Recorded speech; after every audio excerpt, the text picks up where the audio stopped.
To me, I just make it up as I go along. I don't really think about or project too much into the future. And like I say, I think too, I've done something long enough where I have my place in the industry or whatever, the world. Like I said too, like when I first started, I would do what I do. I had my like Snapshot thing, and I'd go to magazines, and they'd be like, "This amateur, and there's red eyes, and like I could take these pictures, and you've got to be kidding, and this isn't fashion, or this isn't this," and and then eventually it caught on, and even when I'd show up I used to only have one. When I first started, I had one Snapshot camera, and I'd show up to do an entire job with one little camera.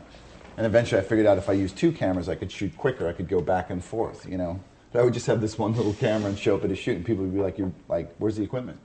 Like I'd be like, "That's right," And it was hard. People would laugh and had a really hard time with it. And then eventually, after doing it, people became more comfortable and more accepting of it. But I know there's that whole thing of putting objects in this really rich, expensive, fancy-looking setting or lighting or whatever, But I think stuff like that, unless it's done really well, it just looks old-fashioned and kind of boring, And I think that my aesthetic and other people with a similar kind of thing, I think it's much more immediate, and it has an energy to it a bit more.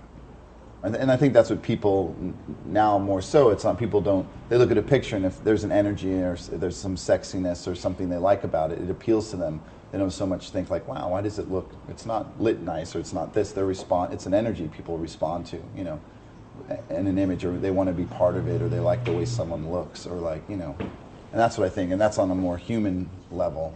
Then what I mean? With everything, advertising was really detached for a long time. It had nothing to do with how people see things, really. And they thought to make it this this fantasy, special, almost unobtainable object. And to me, like with the whole Snapshot thing, it's just human. It's like it's personal, and I think people respond to it.